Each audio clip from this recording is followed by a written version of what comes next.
So today I will present a package over which I spent the last 2 years almost. Is a bit on a different topic on what you've seen in the past talk. So it's a package for causal discovery called GABI, so Graphical Automated Bayesian Inference. It's a parallel Python package based on GPU. But first of introducing the package, I will go through the landscape of causal methods, because this package is tailoring only causal discovery, that is the recovering of the causal graph starting from observational data, so like the data that we collect like from an observed universe. Is okay? Okay.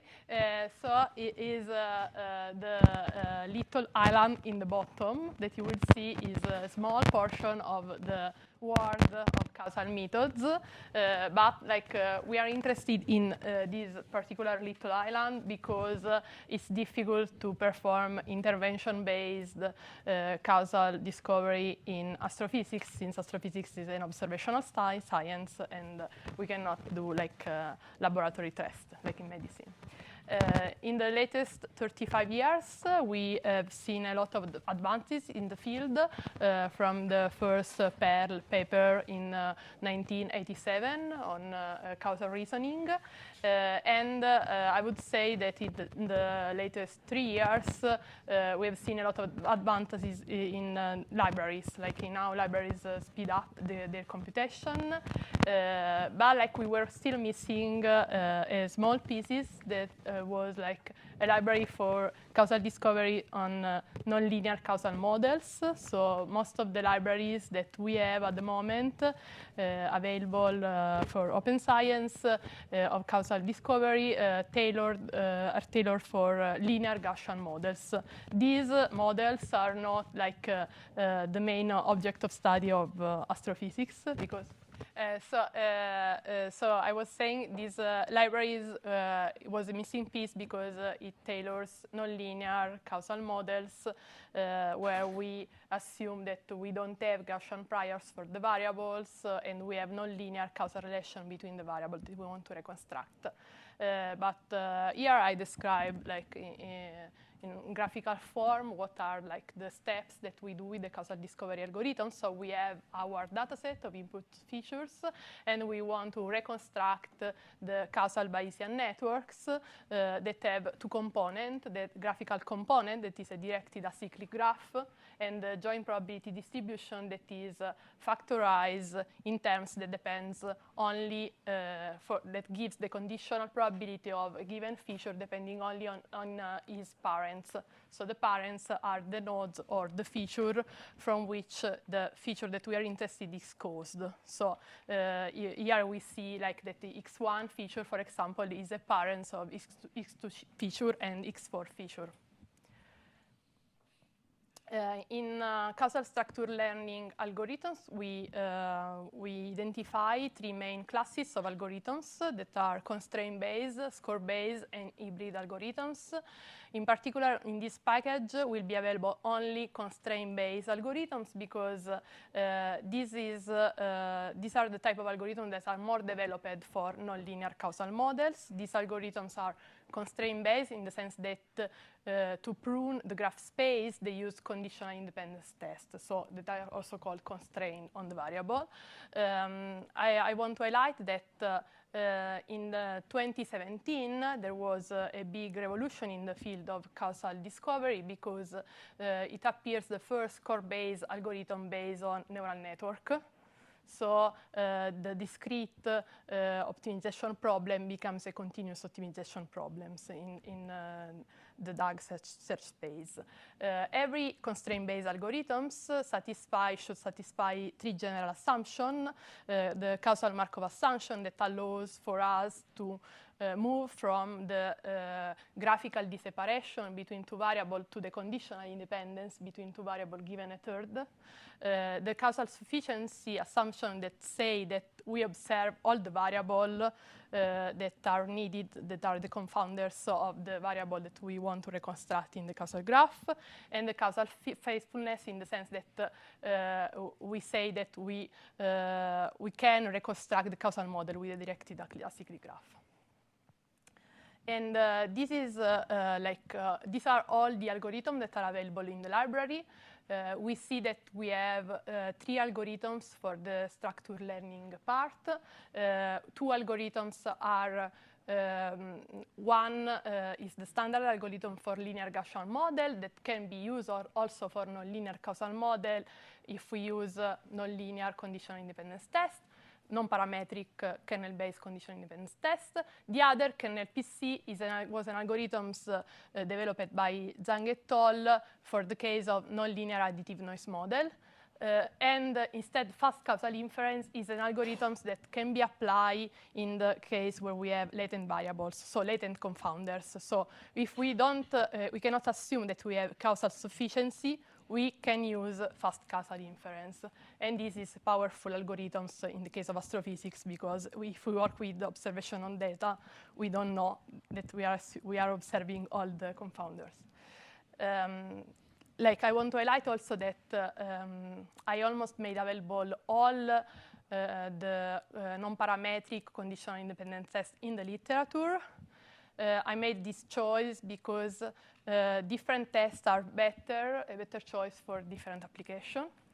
And I will also show you convergence test for this conditional independence test. Here, I highlight what are the main differences between the available structure learning algorithms.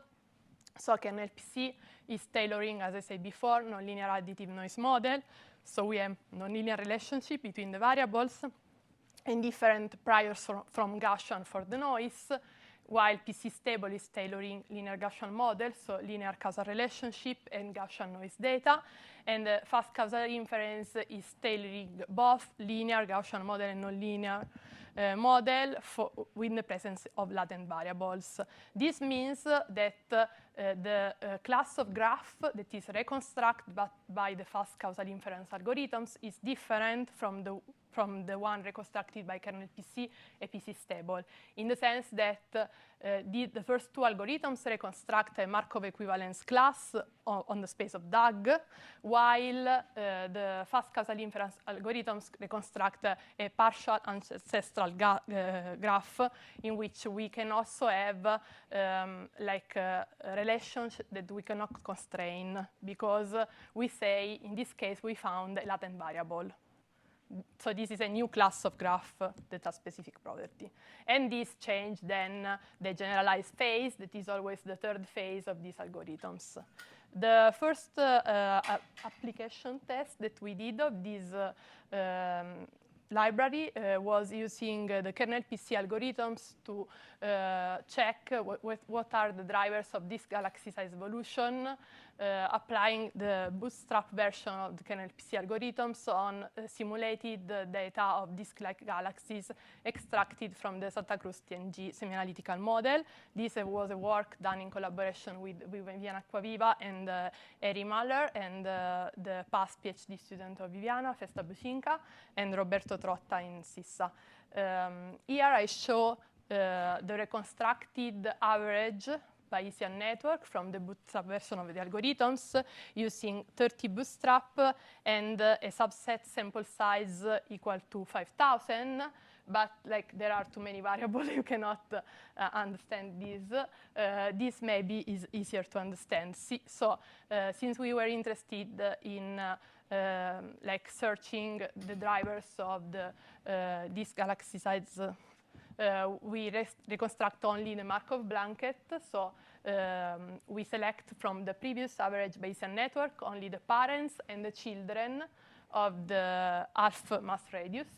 And here you can see that the algorithm is capable to find the causes of drivers of the half mass radius, that are the halo spin, the concentration of the halo.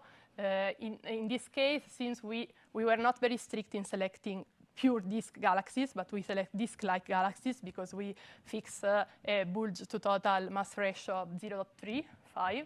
so we can have some, like, not pure disk. We also have a connection between sigma bulge and the half mass radius, but we have also, like, as we expect, the connection going from the half mass radius to the cold gas mass and the stellar mass, a connection between the stellar mass and sigma bulge. So, like, these are all physical connections, and the algorithms is able to reconstruct this Markov blanket with the direction without a priori knowledge. So this is a powerful result, and the step that we are missing is using this graph and applying pi-symbolic regression to reproduce the quantitative laws, to reconstruct the quantitative laws. Here I show the iteration of the algorithm, so the different steps, and how the pruning of the edges works. So what the algorithm does, it starts from the modal graph, where all the features that we are considering, so the input variable associated with different nodes in the graph, are connected. And at each step, we increase the conditioning subset size, in the sense to for every pair of variables for which we test conditional independence, we test on a subset size that has a size starting from 1 to 10. Like, you have to fix in this kind of algorithms the maximum subset conditional size that you want to test. And theoretically, this size can go only up to the number of nodes minus 2. But you always stop before, because the algorithm converges before. And you see that the pruning is quite effective. Like here, I want the last slide that I want to show is the convergence of the conditional independence test available in the package. In this case, I'm testing in particular the test power, so 1 minus the type 2 error rate.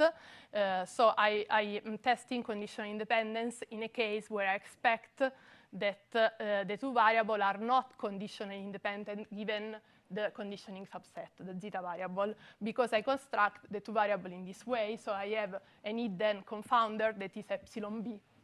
This result I also tested for different prior of epsilon b. It is depending on the variance of epsilon b. So here, the variance is very small. But if you increase the variance, the AOPC value increases. So like if I tried also instead of 0.05, 0.5, and I obtain an AOPC curve that went to 0.9. So the test is very powerful, because when we see that the area under the power curve is near 1, the test is quite powerful. Like the thing that we see here is that the test that obtained the highest AOPC values is the randomized conditional independence test. This is also reported in other work in literature. And yeah, stop here, like I finished. Cool, thank you.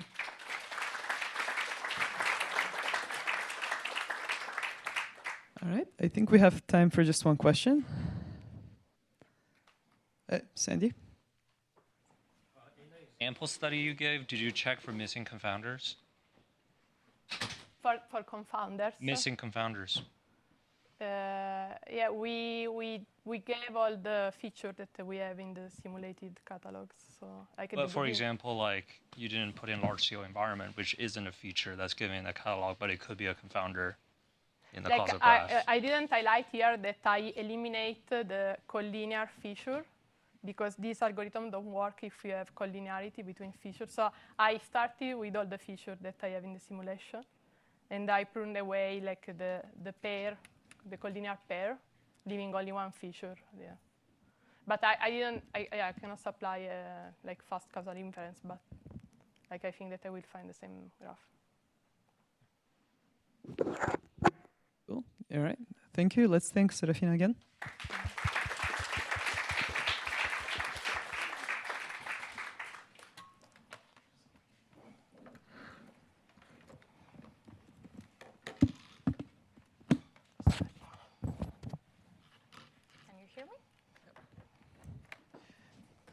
All right, next we have Eirini Angeloudi. Yes, more. Okay. Perfect. So, can you hear me? Yeah, okay, perfect. So, hi, I'm Eirini and I'm a PhD student at the Institute of Astrophysics of the Canary Islands. And today I would like to present some of our recent work on how we can use simulation-based inference to actually infer something about galaxies. So, switching a little bit the gears here, which is the 2D excited stellar mass distribution. Simply put, is what's the effect of galaxy mergers on the stellar mass of the galaxy in a cumulative manner. So galaxy mergers are these cosmic events that happen when two or more galaxies come closer due to gravity, and they eventually merge in a larger structure. And as you can see, they have quite a multivariant effect of galaxy evolution, so it's a quite important aspect that we have to study. So we have multiple ways of detecting galaxy mergers in observational data.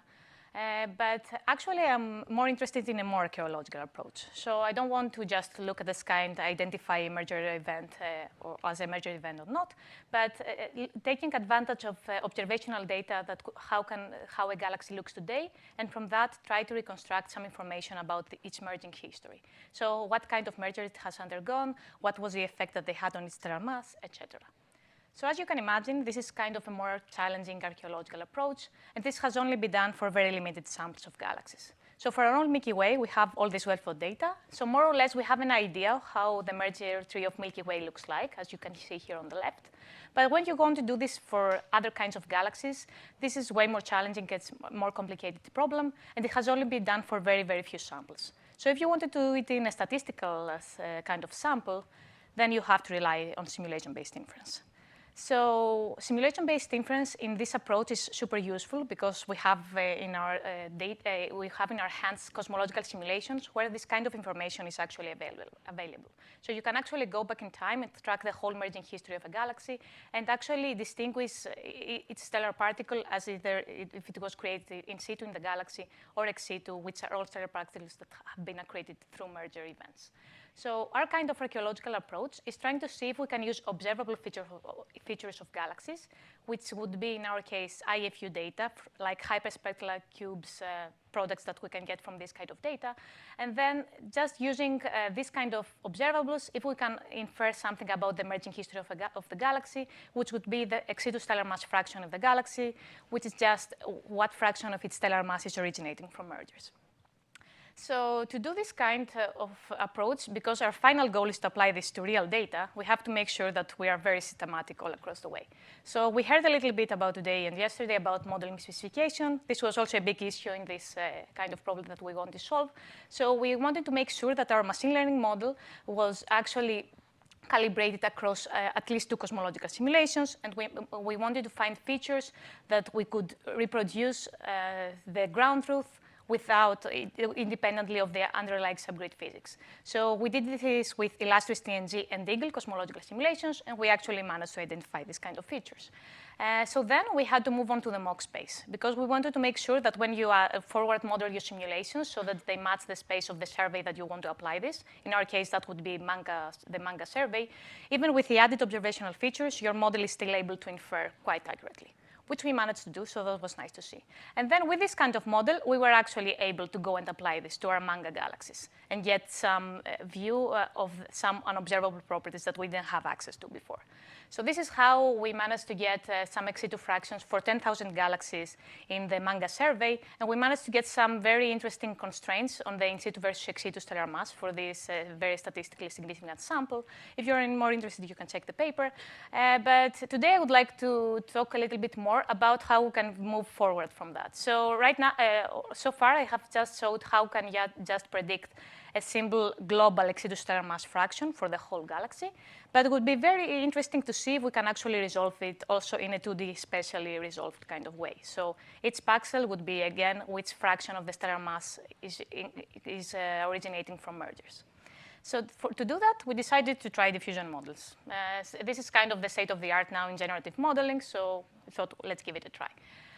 So in our case, this would also be conditional. So we don't want just to learn the prior of how these 2D exodus distribution mass fractions look in our simulations, but we also want to be able to sample conditionally compatible to some observables that we plug into the network, because we want to apply this again on real galaxies.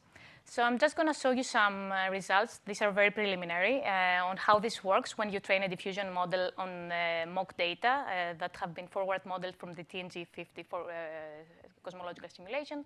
Here on the left, I have our observable features. These are data that you can actually get from IFU surveys. This is the stellar mass and the stellar sigma of some forward model galaxies. And this is how well our model does. So we have the ground truth and 2 samples from the diffusion model, the median, some measure of uncertainty, and the residual. And you can see that we have basically 0 residuals. So our model does an excellent job in constructing this ground truth just using these observables. Of course, this makes more sense to see how this works in an unseen test set. So as you can see here, now we have kind of higher residuals. But again, the model does a reasonably good job. But the most important test, once again, is to see how this works out of distribution. So here I'm using, again, another cosmological simulation, which I forward model again so that I can get these kind of observables, and I'm passing those through the model. As you can see, we have, as expected, much higher residuals. But at least I was happy to see that the model more or less manages to, like, it doesn't give complete nonsense. It manages to somehow recover some of the patterns that we have in our ground truth. So this is still a very work in progress, but this is at least promising. So we can use this kind of approach, more or less. Yes, here I also have some summary plots on how well the model is doing. I'm not going to go into detail for that, just to make sure that we're calibrated also on the uncertainties. What I found so far is that the more I train, actually my model starts to overfit. So this is, as you can see here. So yeah, this is something that I really should solve before I go and apply this on real data, but hopefully this will happen in the next few weeks. So yeah, as I said in the beginning, my final goal is to apply, again, this approach in the manga galaxies. So get this kind of maps for the 10,000 galaxies that we have in manga. And then I would be very excited to see if I can find patterns or group in this kind of data or some correlations with galaxy properties. And I would also love to see if I can push this even further, like using this kind of observables to actually predict this evolution of ex situ mass over cosmic redshift, or even get full merger trees with only this kind of observables.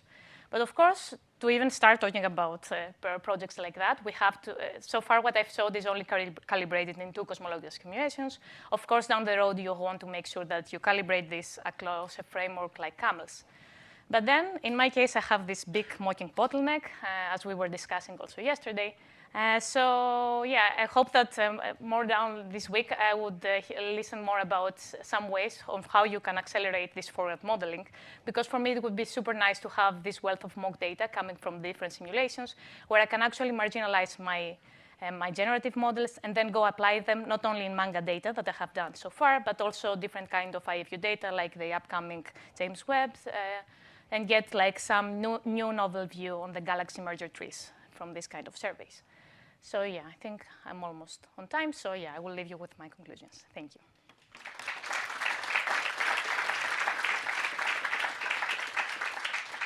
That was perfect. Okay, thank you, Eirini. So yeah, let's have some questions. Oh, yep, Joseph.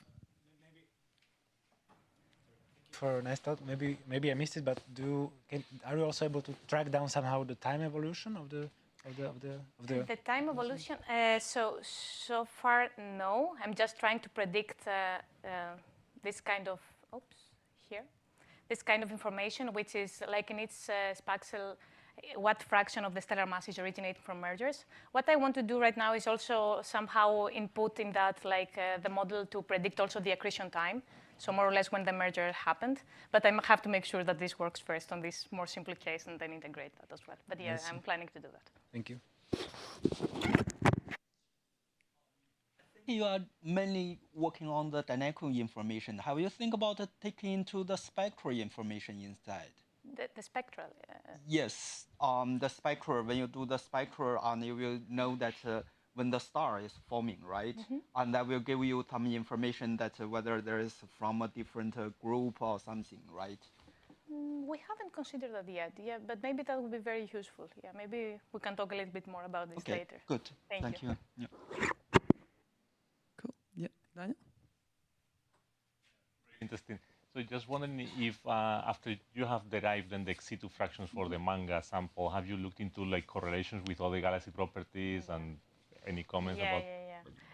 So yeah, I didn't want to spend too much time on that, but we actually did find some very interesting correlations. So of course, you have always this known correlation with stellar mass. So the more massive galaxies tend to have merged more across cosmic time. But we also found that at a fixed stellar mass, we have other correlations with morphology, with star formation, and even we found a very interesting correlation with halo mass. So galaxies at a fixed stellar mass that are living in more massive halos tend to undergo more impactful mergers than galaxies that live in less massive halos. So yeah, that was a very cool thing to find. Thank you. With this kind of approach. Cool. Yeah, all right. Thank you, everyone. And thank you, Eirini and Angeloudi.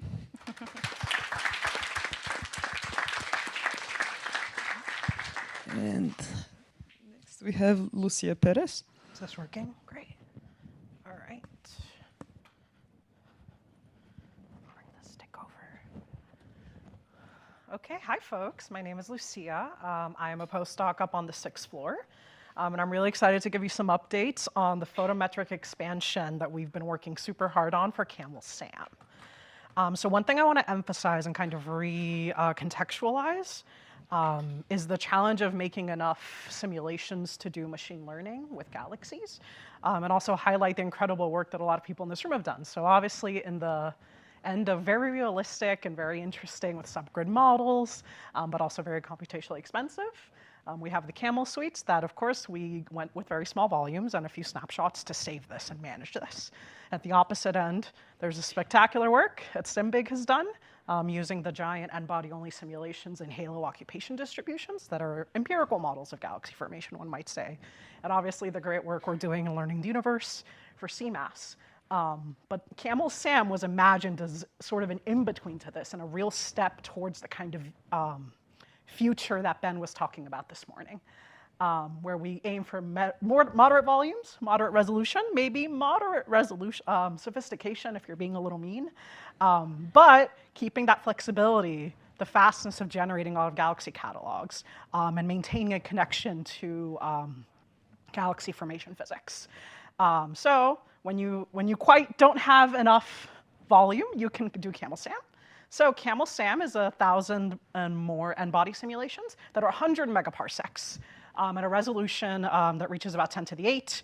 Very crucially, we save 100 snapshots to get really fine merger trees, so we can run a semi-analytic model on them. A lot of this information is not new to y'all, so I'm going to fly through this. I think if I click this, there's a great video to show you the kind of beautiful structure in our dark matter-only snapshots. And there's been a lot of cool work, but the dream.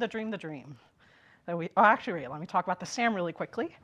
This is not the coolest part of my talk, and I only have 6 minutes left. But the SAM, and I think the thing to remember, is that have physically motivated prescriptions for things like how gas is cooling onto halos, how stars are forming out of this cooled interstellar medium, and then how different metals return back to the interstellar medium, and specifically use the information from dark matter halo merger trees. The Santa Cruz SAM has been around for a while. It's doing great work.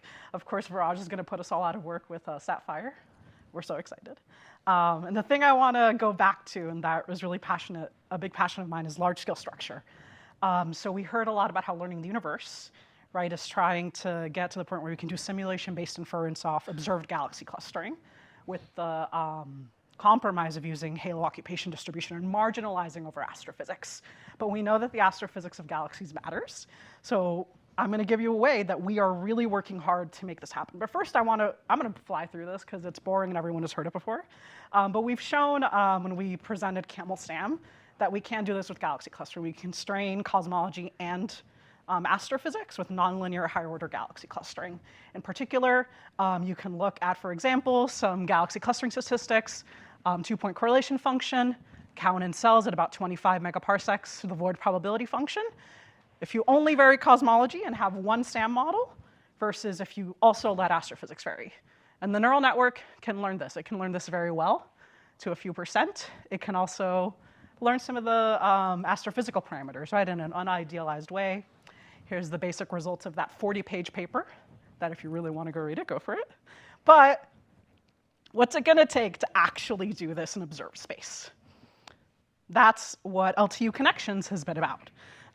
So you've seen a version of this before, but essentially, right, to get to the goal of being able to take some observed galaxy sample, in this case, the SDSS main galaxy sample that is just small enough to fit, if you cut it up into quarters, into the 100 megaparsecs of CAMELS-SAM.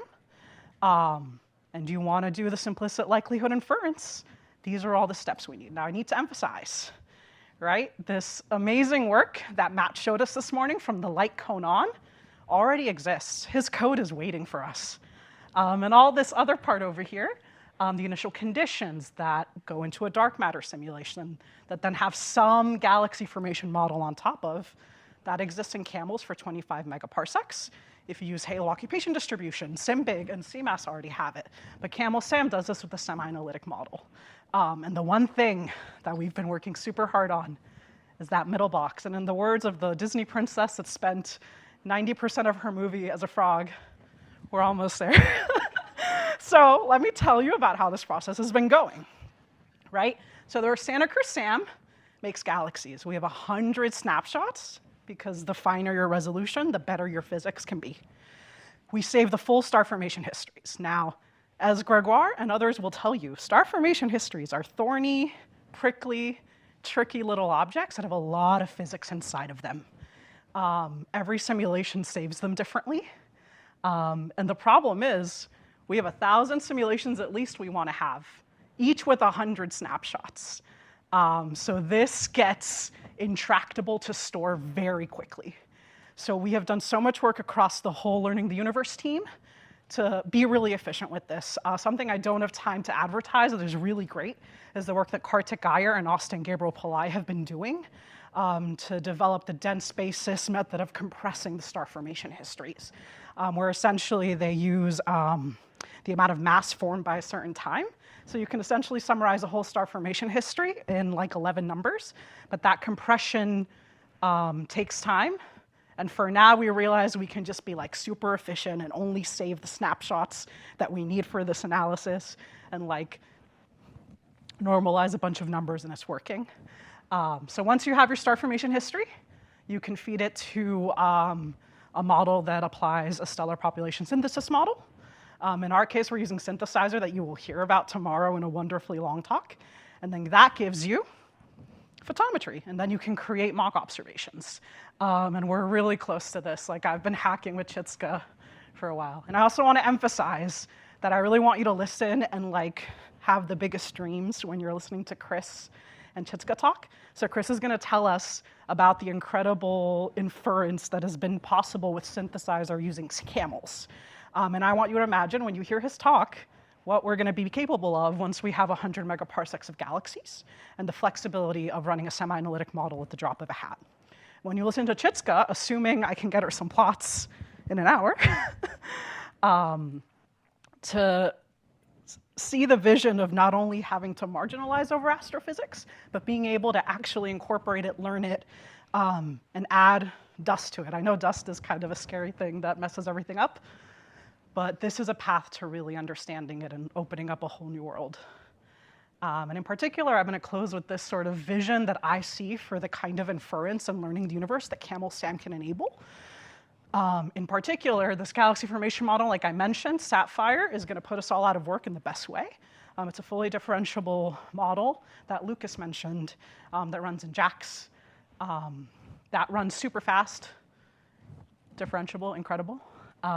We also have great work coming to model emission lines properly and then be able to model emission line surveys. The observational space is all ready.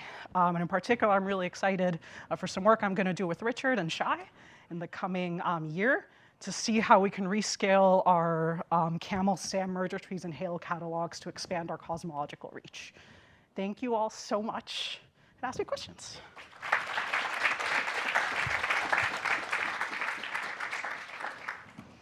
Thank you, Lucia. Questions? Yes. I think.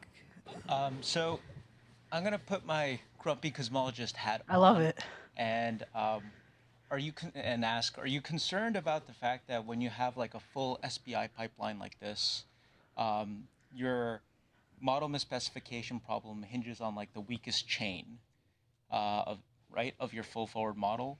So, for instance, if your if painting on the photometry and all these things with the semi-analytic model is not expressive enough to actually reproduce the color distribution of galaxies, that now when you do the selection in photometry, that's affecting the sample, which then affects the clustering.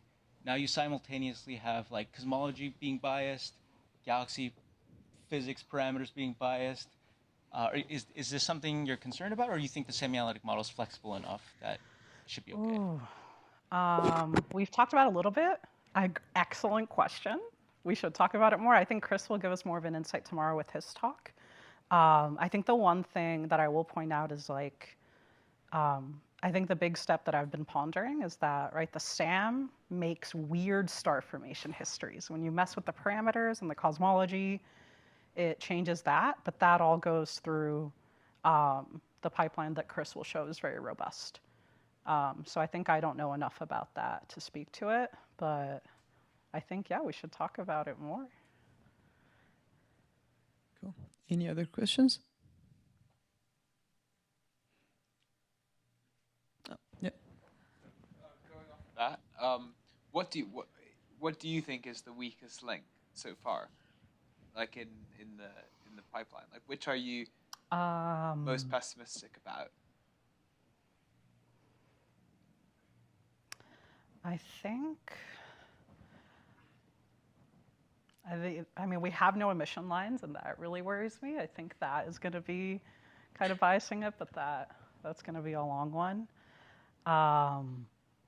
Also, the Santa Cruz SAM, just in its construction, I think the most parameters you can vary is about 10, just because some of them are like based on a really specific M-body simulation, and like that parameter for dark matter velocity or whatever you don't want to change. So that's one where I'm hoping that incorporating other SAMs will be great. And I think I'm out of time, so the next speaker should come up. Cool. All right. Thank you so much, Lucia Perez.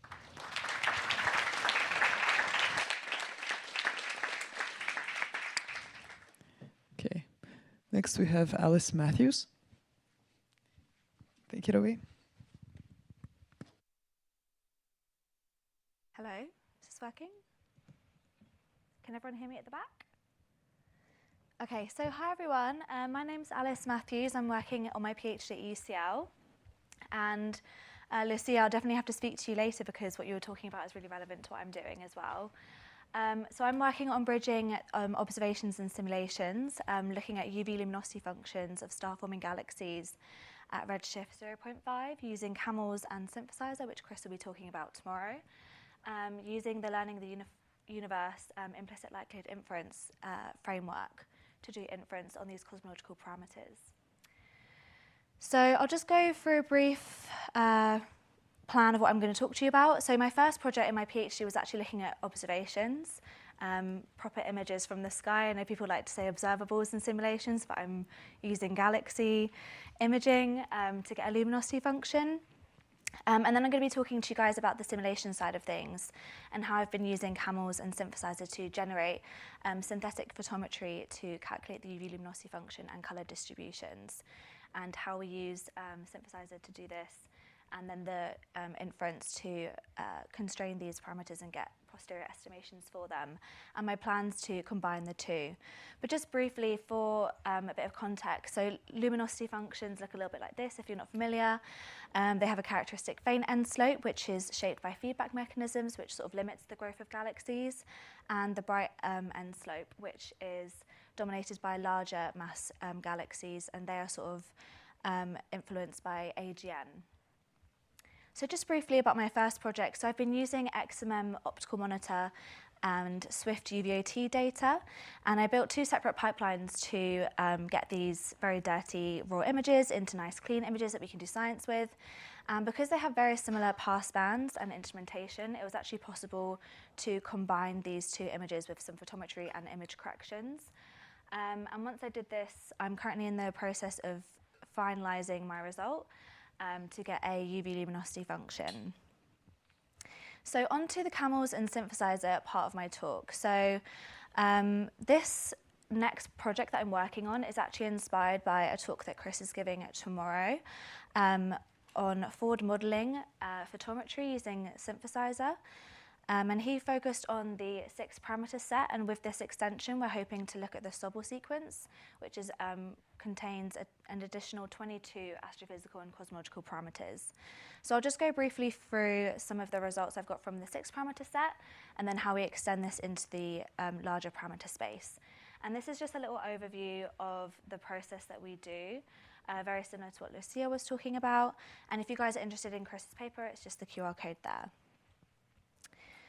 So these are the 1P results from the 6-parameter set, and for me this is really exciting because I've been trying to measure UV luminosity function for like a year and a half with my image, and the very last bit is getting a luminosity function, so that takes like a second when you've been trying to get the data right for a year. And so with these simulations, all these different UV luminosity functions popped out, and I could change the parameters and see how they are affected by the different feedback mechanisms. So for me, this is really interesting, and we get to have a bit of a look of what feedback processes actually shape the UV luminosity function. We also repeated this for the CV set, so testing cosmic variance.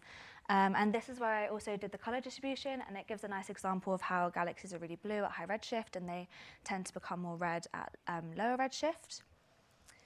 And then this is the next part of my project, which I'm sort of most excited about, but after a few of the discussions already, I'm kind of nervous about getting to the observational stage, because that sounds like it's going to be actually really hard. So we'll see. But yeah, so we're using just to overview again, so we get our galaxies from CAMELS, and then we forward model photometry using a synthesizer again, which Chris will talk about tomorrow. And we can calculate our UV luminosity functions and colors.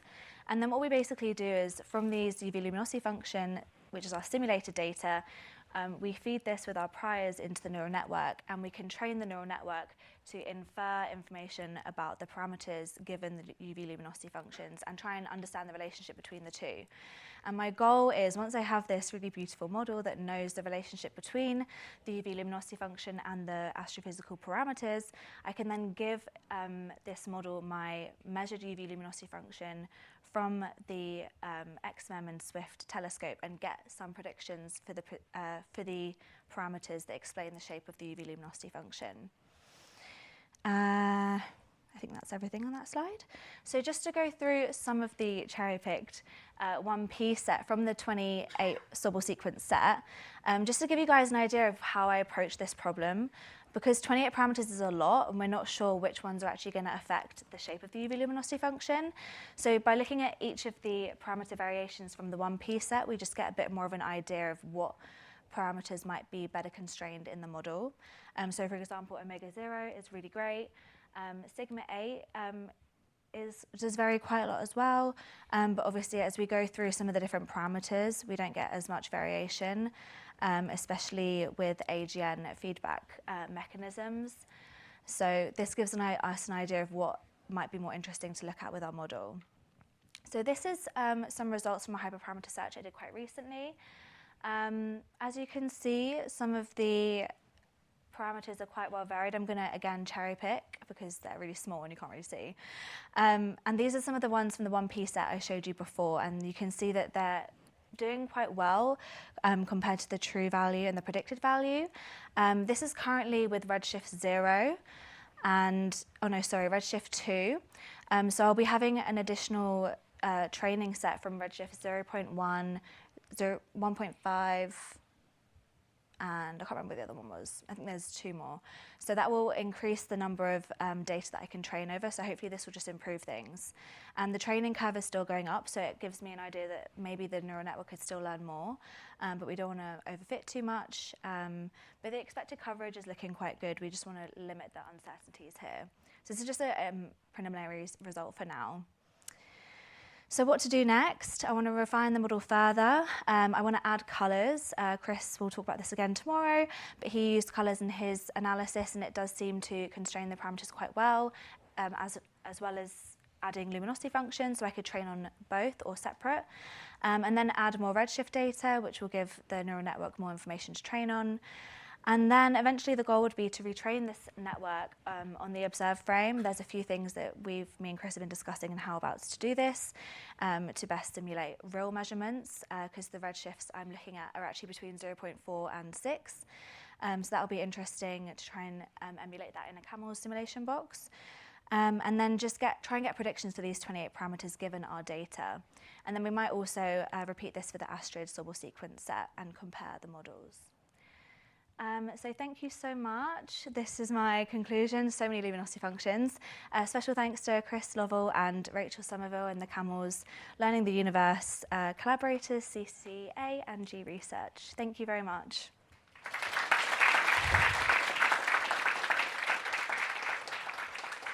Thank you, Actually Alice. early. Am I? Oh no. I think you might not be, but Sorry. yeah. Okay. Well, we can still take questions. I thought I had. Anyway, sorry. Hello. Yeah. Does synthesizer include what's the prescription for dust, and is that something you're concerned about for? Yeah, so Chris is the expert on this. He'll probably mention this more tomorrow. But with the dust models, you can basically, there's flexibility to add different dust models to your photometry before you generate the photometry. For the attenuated one that I'm using, it's just a simple dust screen model. So when we come to comparing with the observations, we'll have to look at the CDFS region, which I'm observing in my XMM data, and try and emulate that more precisely. But there is flexibility to choose your dust model. Chris can talk about that tomorrow, because there's so much you can do with it. It's pretty good. Like the true versus predicted plots, those are marginalizing over dust, or it's fixed in these cases? So these ones are trained on attenuated data, so it's just a fixed dust model for now. Yeah. Okay, more questions?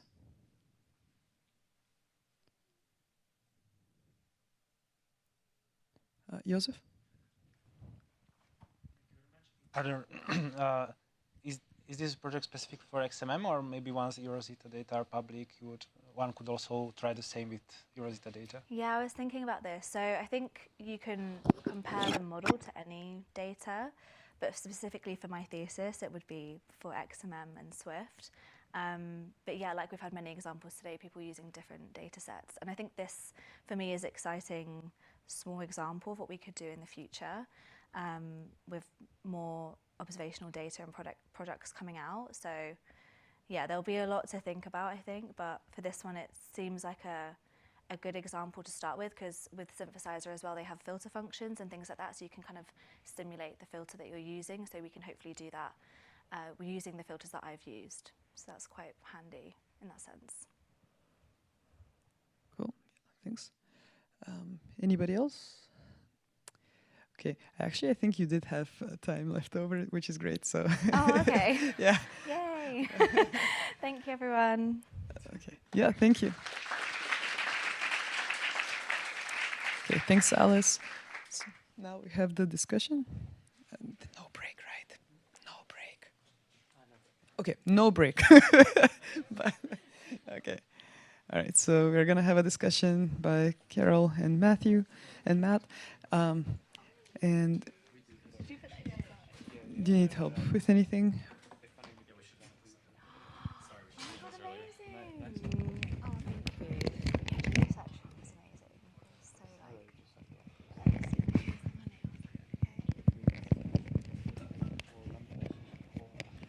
Okay, everyone can hear us. Yeah. Okay, so we've talked about a lot of really interesting things today. It's been quite a diverse, I think, selection of topics. And also, I think there's been quite a few problems / unanswered questions that have arisen in discussions, both after the talks and in the lunchroom. So, I don't know, we boiled these down to 4 general questions that we then have subsequent smaller questions, but we just kind of, I think, wanted to foster an open discussion about what people think is the most important things to be chasing, how should we chase them, like what are the main obstacles standing in our way, and also how to allocate compute power towards the best goals here, right? So the first one, what are we doing here? Like, what's the what's the point? Is our goal just to shrink parameter contours to be as tight as possible? Or should we be looking at new models or doing evidence comparisons? What's the role of the causal inference work or the model comparison work, and where does that factor into what we are currently doing? Like, is that underexplored, or should it not be explored? How do people feel?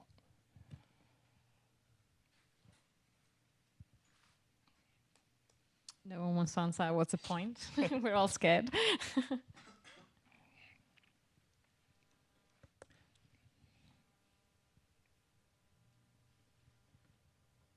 I've gotten very good at awkward silences. Go ahead, Ben. Yeah. I guess I'll start off. So what kind of excited me about cosmology to begin with, or all of astrophysics, was this idea of constraining, beyond lambda CDM, getting to these things. So certainly I think that's really important to have in mind the idea of applying whatever framework we're building to be honest standard model type physics. I think there's a lot of possibilities that, a lot of the kind of trees that we're chasing up with the baryon physics constraints, could be places where there's new physics beyond lambda CDM. I was talking to some people smarter than me over lunch, and there could be, for example, interacting dark matter models or things like that, other sources of energy injection, ICM physics. And, we could spend all of our time trying to figure out what exactly this, AGN parameter is, but we don't have a framework that we can extend to these other things. It kind of seems like maybe not the best use of our time. Yeah, I mean, I think a lot of the examples we've talked about today have been purely lambda CDM, right? Why aren't we doing other cosmologies, or especially with the recent DESI results, right? Like, it's time.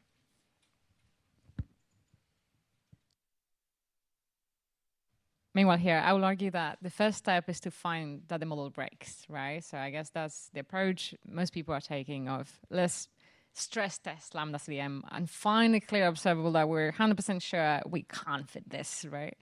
And I think it's true that we don't have that yet.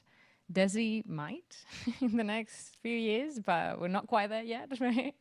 And there'll be lots of questions about supernovae, and so we need more clear evidence of the model breaking up to be able to justify new models, right?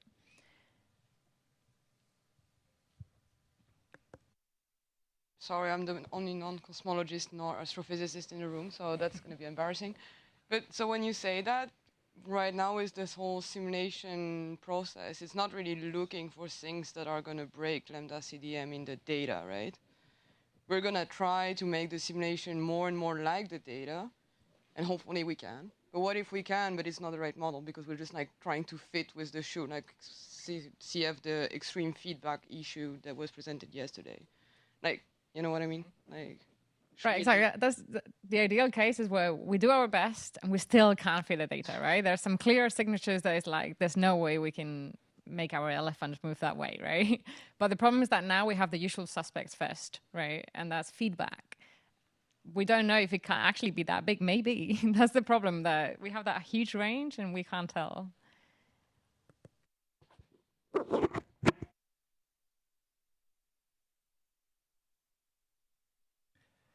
How do people feel about model comparison tests? I mean, there was some work done earlier, talked about earlier today about Bayesian model comparison, but everyone seems to be excited about parameter inference. Should we be working more on model comparison?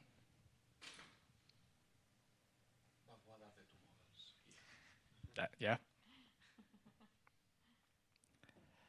And then what are the priors as well?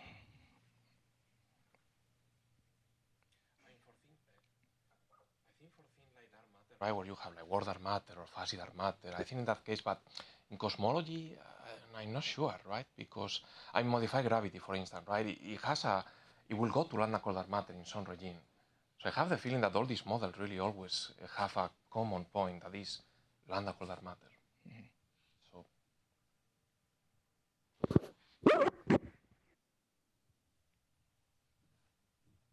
I think for model comparison to makes sense. You need to have two models that are standing on the same ground, right? That we don't actually have a good alternative to Lambda CDM that could actually explain dark energy, right? And so, no.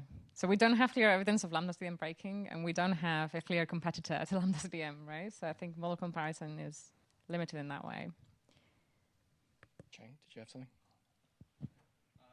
Basically, agreeing with Carol that I don't think anyone wants to play whack-a-mole with different cosmological models, especially since every whack is a tremendous amount of effort. And so perhaps if someone comes up with a competitor to Lambda CDM that we're all inspired by, then it's worth building up all the infrastructure necessary to test that. But until then, smaller error bars, I guess. So I guess my main kind of, not to say differentiable for the 88 but I think it is important to try to have a framework in mind that can reasonably be extended to these complicated things once we're at the point. And it makes some amount of sense to start laying that framework now. It is maybe possible that we can do something like CAMELS with every possible extended physics model that we might be interested in. It could be that compute will be that cheap, or that we'll have enough memory to store all these things.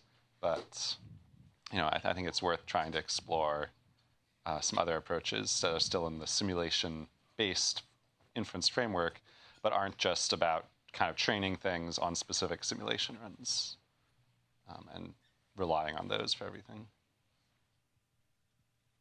Chris?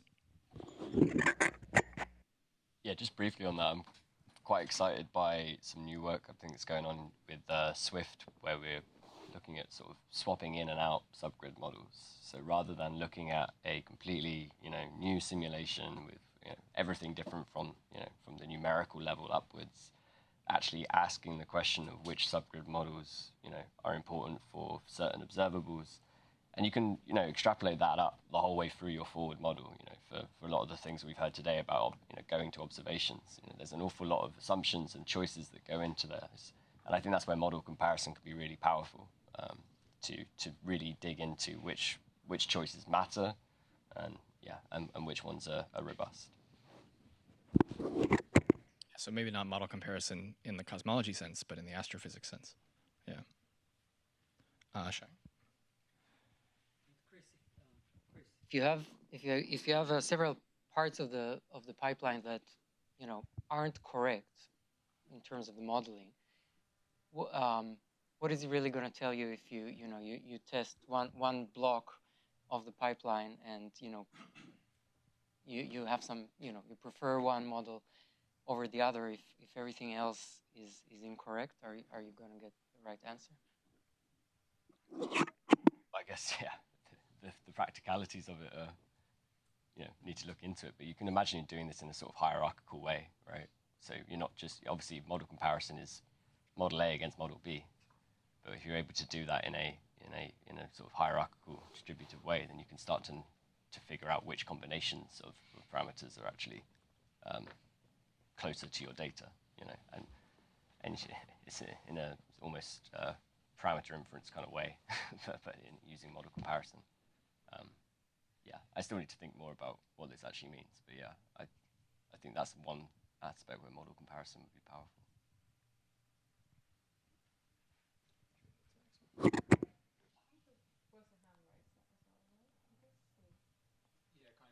More of a, it's a question to your questions. So I like what Chan was saying about playing whack-a-mole with in simulation-based inference is expensive when you have to simulate the whole universe according to a new theory. So maybe it's, and this may be just food for thought, it's like, have we considered maybe suspending some compute and going back to being theorists and spending a bit more time proposing compelling models for the stuff that we see? And the follow-up... You mean no machine learning? Well, no, and the follow-up to that is can that be automated? So a lot of folks have now again, I was quite resistant to this, but you know, language models are really good sounding boards, even when they get things wrong, because you know it's an echo chamber that looks up the internet quite quickly. And I wonder if there's a way to, you know, harness generative modeling. Again, if you can create a universe or features of the universe that look like the universe, and then bottleneck it to squeeze out some physical understanding to help you augment your existing models.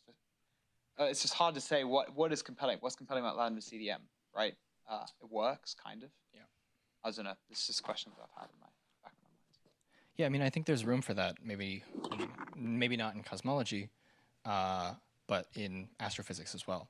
Like coming up with different ways to develop scaling relations for feedback or AGN or something like that. That's definitely a whole range of things. You can go ask ChatGPT and see what it'll tell you. I don't have enough money for the God tier.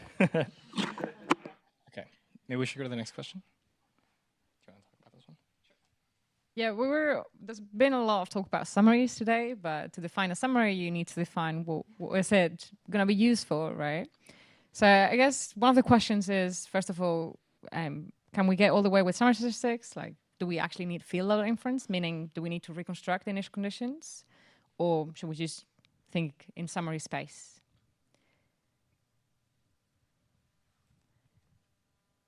Lots of people work on field level inference here, so yeah.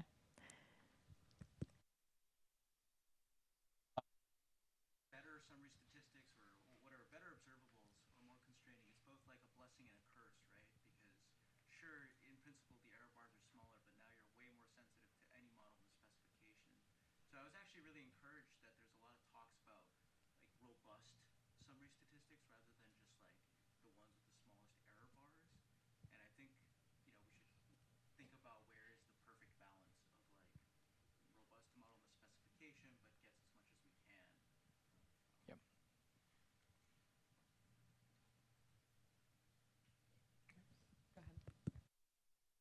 Yep. Like a follow-up question to what you were saying. Basically, what I feel is that this kind of statement that, oh, this is a good summary statistics is very setup dependent, and when we try to do the same but on a different setup or take the summary statistic, we end up having completely different comparison or very different comparison. So my question was to the audience, is there any way how to, let's say, rank some of the summaries or robust summaries that other people from the field can benefit from this and just take it as a statement? That's a really good idea.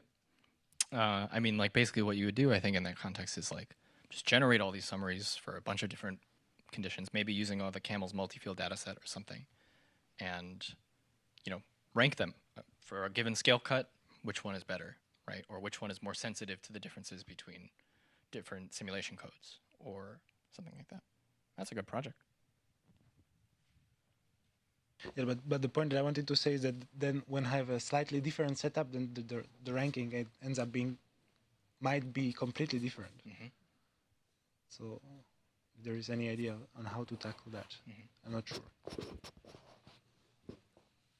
One of the reasons I mentioned the difference between like whether we reconstruct initial conditions or not, I think is because when we in summary statistical space, it's actually really hard to validate, right? So I think one of the advantages of reconstructing initial conditions is that you could actually make the model misspecification more interpretable, right? Once you have final maps, you can actually cross-collate them with known systematics like dust maps and see if there's any correlation, right? Whereas summary statistics, you're done, right? You can do some goodness of fit tests on your 30-dimensional space, and you're like, okay, this looks in distribution, but you're done, right? Whereas reconstructing initial conditions, even though I don't think it adds much to like cosmological inference, I think it could actually help us a lot in terms of understanding if there's new physics that we're missing in our model, either because it's actually interesting new physics or because it's some great systematic that we haven't accounted for.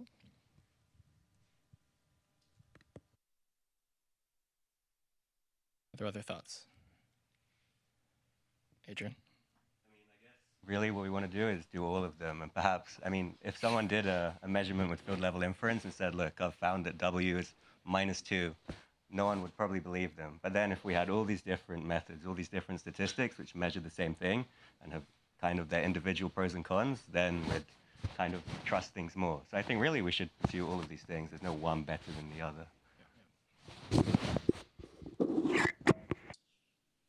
Can I ask a follow-up question related to this stuff? Is, you know, Sultan asked a very good question earlier, which is like, what do we do when none of them work, right? Or all of them are out of distribution at a given scale cut, you know? Do we just fuzz it out and say, don't worry about it? Or how do we get around that, Adrian? I mean, we should worry about it. I guess change the scale cut so they all agree, I suppose. But, the BO peak. Yeah, and then just go back to BAO. But no. Yeah, I mean, that's the problem. And I suppose hopefully that would never happen. But if it does, then we've got to figure out why before just saying one is right and the others are wrong. Yeah. Ideally, we'd be in a place where everything agrees, or at least within error, almost everything agrees.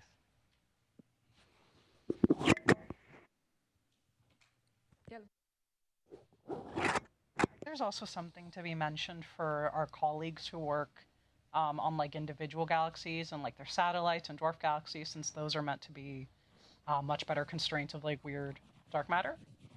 So I guess I imagine if, you know, using full cosmology, we can have a better sense of like, these are the kind of galaxy subgrid models that do the best. Here's what we think lambda CDM is. I think that's just a lot more informative for them, since those simulations are really hardcore. The zoom in all the way.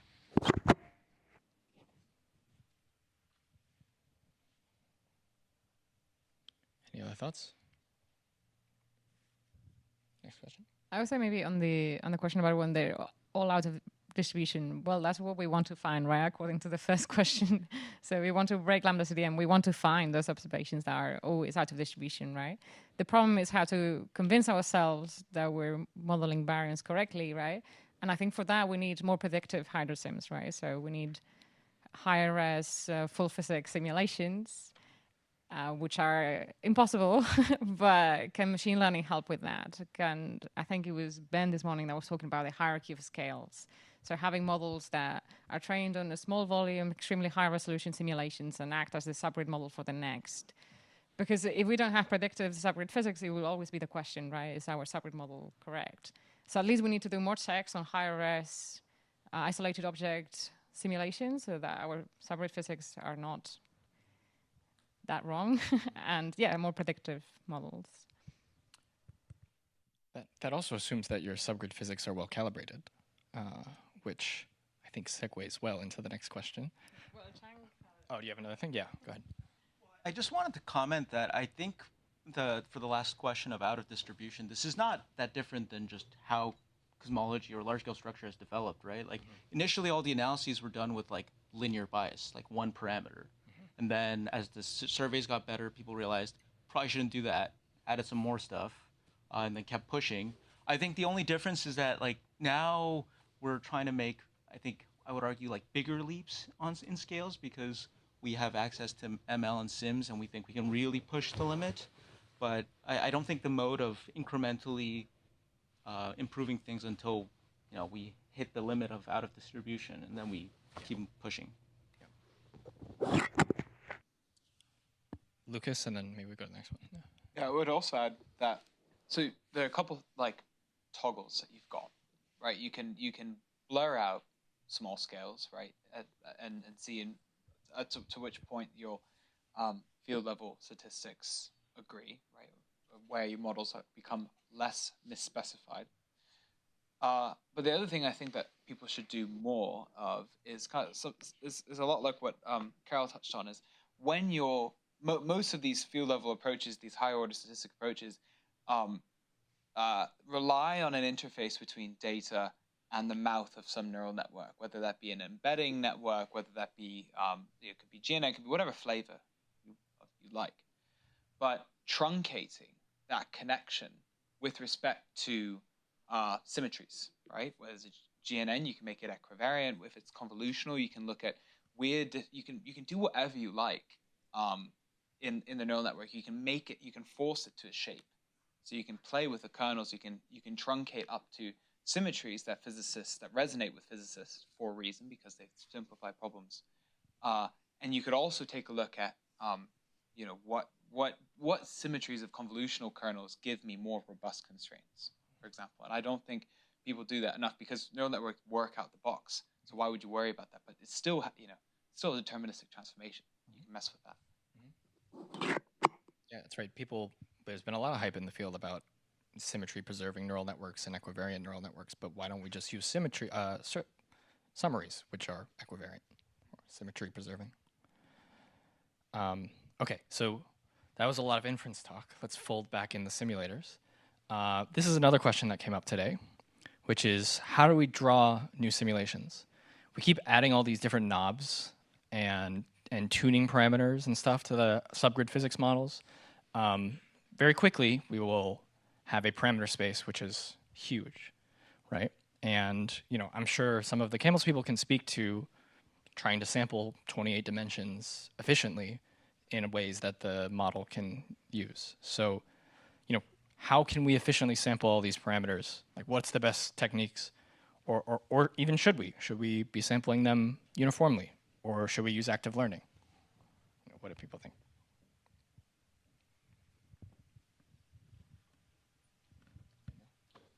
So maybe just to make the problem worse, I guess it's not just the, I don't know, 30 parameters in a given model, but it's like the space of any kind of model that we could come up with. And I guess we've seen beautiful examples of how like different models like Simba, TNG, they occupy different regions of parameter space or in latent space represented in different ways.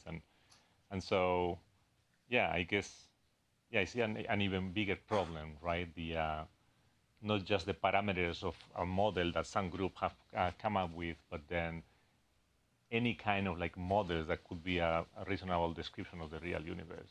So I guess the hope might be that if we have enough examples and maybe we can have interesting ways to interpolate between them, then hopefully the real universe is somewhere in between. And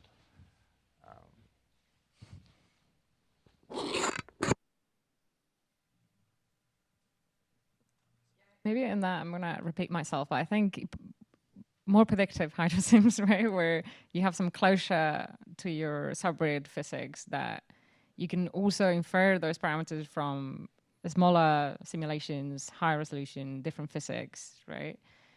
Yeah, I think that would be ideal. It's just following up on this. I mean, I think there is many people very interested in like the detailed physics and working from, I guess, the bottom up and remove free parameters. But yeah, it's gonna take a while. And so, yeah, I mean, I think it's been very interesting to see like a lot of developments from the two directions. And so, yeah, it's a bit of a race of who gets their first like fully predictive models versus, you know, enough of a giant grid of model variations to marginalize over them.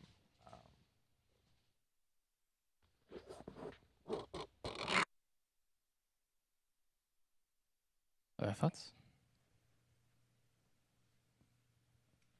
Maybe just to ask a question. What do people think about uniform priors? So CAMELS, Cahote, they're all drawn from a uniform prior. And so is that what we want to do, I guess, for future simulations, both in the sense of like having a more informative prior, but also for training neural networks? Like people have shown that when you have a uniform prior, it kind of has these weird edge effects.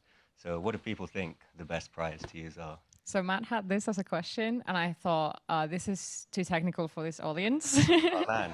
But I guess if there's an audience that would want to discuss this, it's this one. I hate it. So I think everyone pressuring Paco to change the priors. But what's the alternative then, I guess? I'll defend the uniform prior. I think there's great legacy value to keeping simple priors that don't involve like trying to correct for it later. And if you want to enable the most wide range of users, keeping it simple is a good way of doing it. It's not the most efficient, but I mean, enabling a wide range of science is a different type of efficiency.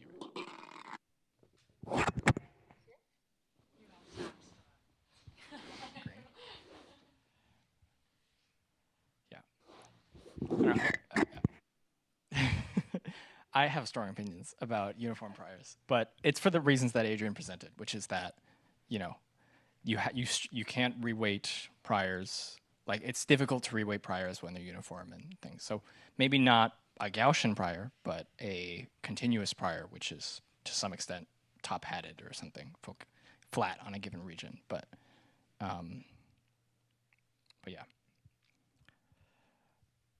I think this ties well with also the active learning part, right? So Chang was saying you have the approach of enabling as much science as possible, which is being data agnostic, or being as efficient as possible in terms of the parameters you're sampling, which would be the active learning approach, right? Where you're really targeting a particular data set and all your simulations are going to be drawn around it. So you probably can't use those simulations for anything else, but you'll do that really well.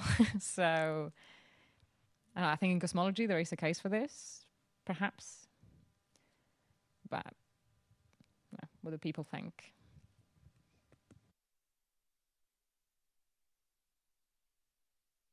Yeah, my impression is that the models that we have, subgrid models that we have, are not flexible enough, and you know, there are some tensions that we touched on yesterday between different observables that, you know, we don't really understand and we can't cover with any model. So yeah, so I think to me this draws me towards uniform priors, you know, broad priors, not like, you know, you'd zero in on one thing and then you'd get something else completely wrong. I feel like around Planck we can trust, right? So omega matter might not need to be 0.1. Yeah, so I was thinking about all the non-cosmological parameters. But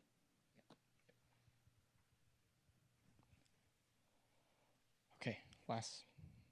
Anyone else have anything to mention?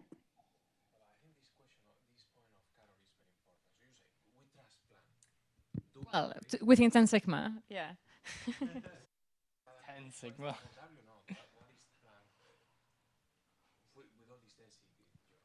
For W naught, it'd be pretty wide, yeah. But for omega matter, yeah. 0.1, I think, is pretty ruled out. For H naught. Right. Yeah, some of them have to be broad, but some.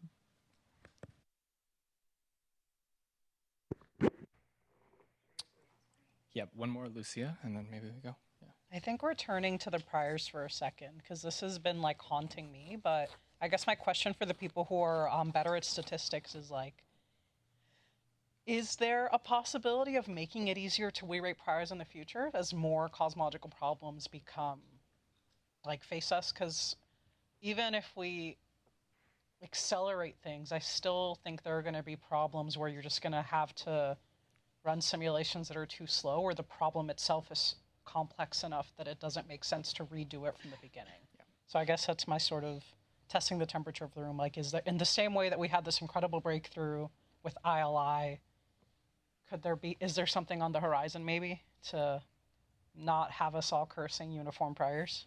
Well, I mean, kind of the answer to what you're talking about is like being able to change your priors after you've already simulated. So I have my simulation stuck, and I want to reweight my inference to use a different assumed prior. And my problem with uniform priors is that's challenging to do, because you have this sharp cutoff in which if you wanted to compute a correction to use a different prior, it's numerically you can't. So even like a slightly smoothed uniform distribution would be better in that case. Yeah. I think it's not too bad, right? You could always do like likelihood models and move on. I think, to me, the most interesting question is whether active learning is a good way to go, right? So in particular for initial condition sampling, well, I'm sure it will benefit a lot from active learning, but it's a good idea to have these extremely specialized simulations that all look very much like our universe. Slight variations that are not very informative. Is this a good thing to do, to spend that much compute on it? Probably not. Should we save the last question? Yeah. Okay, so I think we're going to not hold you back from going to see all the amazing posters across the street. So thank you all for your input. And I'm going to hand it over to Shai. It's just across the street. Okay.